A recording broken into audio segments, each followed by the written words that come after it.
Assalamualaikum warahmatullahi wabarakatuh. Perkenalkan, nama saya Rismayanti Saya Alia Syahidan dari kelompok 11 dengan judul materi perilaku kekerasan dan soft skill. Pertama-tama saya akan membahas mengenai psikologi Islami dan kesehatan mental. Yang pertama yaitu pengertian psikologi Islami. Psikologi Islam ialah corak psikologi berlandaskan citra manusia menurut ajaran Islam yang mempelajari keunikan dan pola perilaku manusia sebagai ungkapan pengalaman interaksi dengan diri sendiri, lingkungan sekitar, dan alam kerohanian dengan tujuan meningkatkan kesehatan mental dan kualitas keberagaman. Selanjutnya yaitu ada sejarah psikologi Islam. Sejarah lahirnya psikologi Islam diawali pada tahun 1976 yang berasal dari kesimpulan Prof. Qadir Yahya yang menyatakan bahwa psikologi itu suatu pedoman tetapi tasawuf adalah ruhni. Itu perbedaan dan tujuan psikologi Islam dengan psikologi Barat. Psikologi Barat merupakan produk pemikiran dan penelitian empirik. Sedangkan psikologi Islam sumber utamanya adalah wahyu kitab suci Al-Quran, yakni apa kata kita suci tentang jiwa dengan asumsi bahwa Allah Subhanahu wa Ta'ala sebagai pencipta manusia yang paling mengetahui anatomi kejiwaan manusia. Untuk tujuannya, psikologi Barat yang pertama menguraikan, meramalkan, dan mengendalikan tingkah laku. Sedangkan psikologi Islam yang pertama yaitu menambah, membangun perilaku yang baik, dan mendorong orang hingga merasa dengan Allah Subhanahu wa Ta'ala. Kemudian pengertian kesehatan mental menurut psikologi dan Islam. Kesehatan mental dalam perspektif psikologi adalah suatu keadaan psikologis seseorang dalam menyelesaikan diri terhadap permasalahan-permasalahan baik yang ada dalam dirinya maupun yang berada di luar lingkungan dirinya, dengan menunjukkan kemampuan maupun potensi yang dimilikinya.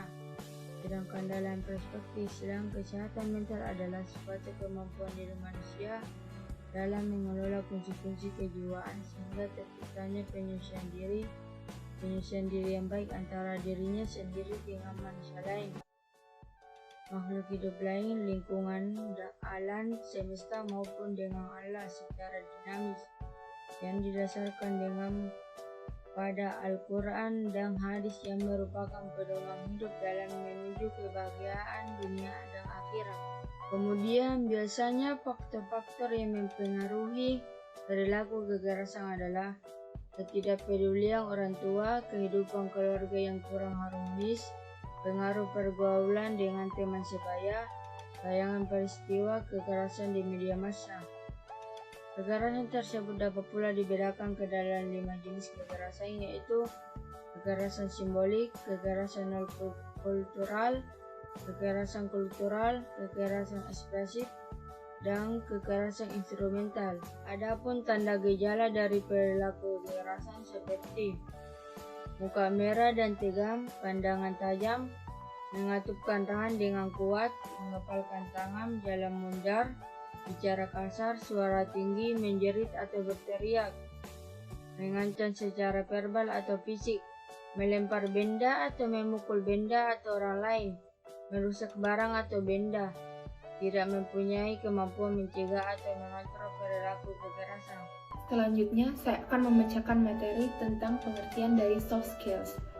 Adapun pengertian dari soft skills merupakan keunggulan personal seseorang yang terkait dengan hal-hal non-teknis, termasuk diantaranya kemampuan berkomunikasi, bersosialisasi, dan kemampuan mengendalikan diri sendiri. Selanjutnya kita berbicara tentang pentingnya soft skills. Soft skill mempunyai peran penting di perusahaan. Biasanya perusahaan membutuhkan karyawan yang cekatan dalam bekerja, selalu mempunyai inisiatif, bisa bekerja secara tim, dan bisa mengembangkan diri di sebuah organisasi. Karena soft skills mempunyai arti penting di mana manusia memiliki kemampuan untuk beradaptasi, berkomunikasi, dan dapat mengambil keputusan dan memecahkan masalah. Selanjutnya kita membahas tentang karakteristik. Adapun soft skills mempunyai karakteristik sebagai berikut. Yang pertama, bersifat generik. Yang kedua, life skills. Yang ketiga, bekerja dalam kelompok. Keempat, dapat dimiliki dan digunakan oleh pengusaha dan organisasi pemerintah. Dan yang terakhir ialah dapat ditransfer dalam berbagai konteks yang berbeda oleh orang-orang yang memiliki latar belakang disiplin ilmu, profesi, dan jabatan yang berbeda-beda. Adapun pengembangan soft skills memiliki 3 hal penting, yakni ialah kerja keras, kemandirian, responsif, percaya diri, berinisiatif, dan kerjasama tim.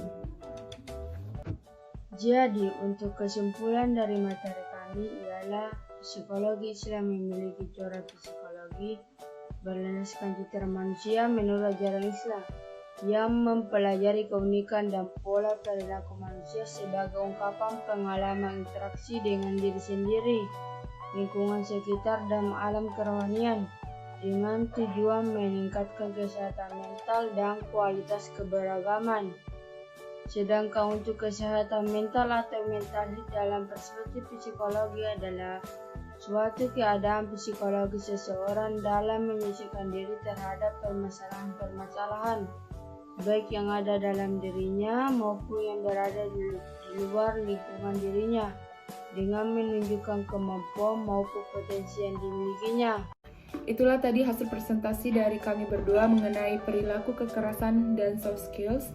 Jika ada kesalahan itu datangnya dari kami sendiri, jika ada kelebihan itu datangnya dari Allah Subhanahu wa taala.